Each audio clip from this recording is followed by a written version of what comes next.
بڑی سنجیدگی کے ساتھ اللہ تبارک و تعالیٰ اس کی حفاظت کا اعلان فرما رہا ہے۔ اور تاریخ گواہ ہے، تاریخ کے صفحات کو آپ پلٹیں تو آپ کو نظر آئے گا کہ جن جن قوموں نے بھی اس قرآن کو ختم کرنا چاہا ہے وہ قومیں ختم ہو گئی ہیں، قرآن ابھی بھی باقی، قرآن پر ابھی تک زوال نہیں آیا۔ اور جن جن لوگوں نے، جن قوتوں نے اس قرآن کو ختم کرنے کی کوشش کی ہے وہ نیست و نابود ہو گئے، وہ ختم ہو گئے، وہ برباد ہو گئے، لیکن قرآن اپنے مقام کے ساتھ ابھی بھی موجود ہے، قرآن اپنی عظمتوں کے ساتھ، اپنی برکتوں کے ساتھ ابھی بھی موجود ہے۔ ایک شخص برطانیہ کے اندر مسلمان ہوا، اس کا نام رکھا گیا یوسف اسلام، اور اس یوسف اسلام نے کیا کیا، برطانیہ کے ایک بڑے چوک کے اندر کھڑا ہو کر ایک ہاتھ کے اندر انجیل کا نسخہ لیا، دوسرے ہاتھ کے اندر قرآن کا نسخہ لیا، 3 نسخے انجیل کے لیے، 3 نسخے قرآن کے لیے، اور کہا کہ میرے ہاتھ میں یہ انجیل کا 500 سالہ پرانا نسخہ ہے، لہرا کر کہا، پوری دنیا عیسائیت کو چیلنج کر رہا ہے، اور کیا کہہ رہا ہے، انجیل کا 500 سالہ پرانا نسخہ، اور کہتا ہے دوسرا میرے پاس 100 سالہ پرانا نسخہ ہے، تیسرا پچھلے سال کا نسخہ ہے۔ لیکن اگر ہم ان کا تقابل کرتے ہیں، اگر ہم ان میں غور و فکر کرتے ہیں، تو انجیل کا وہ نسخہ جو 500 سالہ پرانا ہے، اور انجیل کا وہ نسخہ جو 100 سالہ پرانا ہے، ان کے اندر ایک جیسا نہیں ہے، اس کے اندر تبدیلیاں آ چکی ہیں، تبدل آ چکا ہے، ایک دوسرے سے تبدیل ہیں۔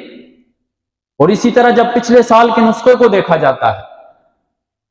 تو وہ پہلے 500 سالہ پرانا نسخہ اور 100 سالہ پرانا نسخے کے ساتھ اس کی مطابقت ہی نہیں پائی جاتی، اور دوسرے ہاتھ میں قرآن کو اٹھایا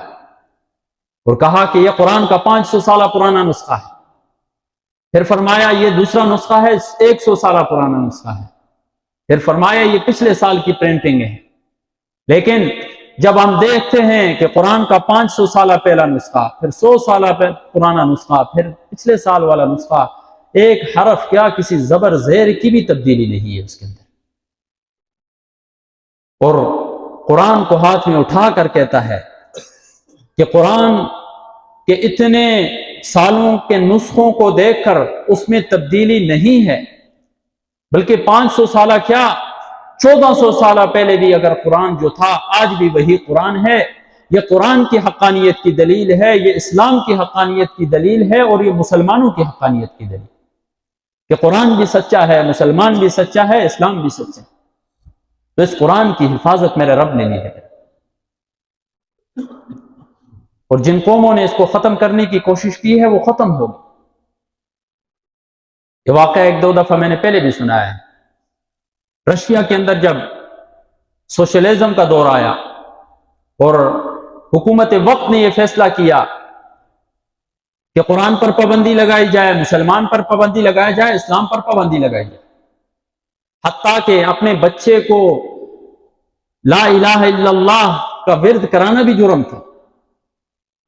گھر کے اندر عربی عبارت رکھنا بھی جرم تھا۔ 70 سال تک یہ دور رہا، قرآن پر پابندی، اسلام پر پابندی، مسلمان پر پابندی۔ لیکن جب 70 سال گزرتے ہیں، ریاستیں آزاد ہوتی ہیں، علماء کرام جمع ہوتے ہیں اور کہتے ہیں کہ ہمارے مسلمان تو نام کے مسلمان ہیں، 70 سال گزر گئے ہیں، یہاں پر اسلام کی تعلیمات جاری نہیں ہوئی ہیں، قرآن کا بول بالا نہیں ہوا ہے۔ ایسا کرتے ہیں، ایک محفل حسن قرات کا انعقاد کرتے ہیں۔ محفل حسن قرات کا انعقاد ہوتا ہے اور اعلان کیا جاتا ہے کہ کونے کونے سے جہاں بھی کوئی قاری اپنا نام لکھا دے۔ علماء کرام کی یہ سوچ تھی 100 ہوں گے، 110 قاری ہوں گے زیادہ سے زیادہ۔ جب نام لکھائے گئے اور اسٹیج سیکرٹری اسٹیج پر آتا ہے، ایک اعلان کرتا ہے اور دنیا کو حیران کر دیتا ہے۔ اعلان کیا کرتا ہے؟ کہتا ہے کہ ہمیں تو امید تھی کہ 100 یا 110 قاری ہوں گے، حفاظ ہوں گے، لیکن ہمارے پاس جو ابھی نام آ چکے ہیں وہ 8000 سے زیادہ ہو چکے ہیں۔ اتنی پابندی کے باوجود بھی قرآن کا اتنا بول بالا ہوا۔ تو اس وقت انہوں نے قرآن کی کیسے تعلیم جاری رکھی؟ مسجدوں میں تو پابندی تھی، مدرسوں پر تو پابندی تھی، کسان بن گیا، کوئی ٹریکٹر چلا رہا ہے، 7 شاگرد کو بٹھایا قرآن کی تعلیم دے رہا، درزی بن گیا ہے، شاگردوں کو بٹھایا، لوگ سمجھ رہے ہیں انہیں درزی بنا رہا ہے، وہ قرآن کا حافظ بنا رہا تھا۔ 70 سال تک انہوں نے اس جدوجہد کے ساتھ قرآن کی تعلیم کو جاری رکھا، اور یہ قرآن کا معجزہ ہے کہ قرآن کبھی ختم نہیں ہوتا۔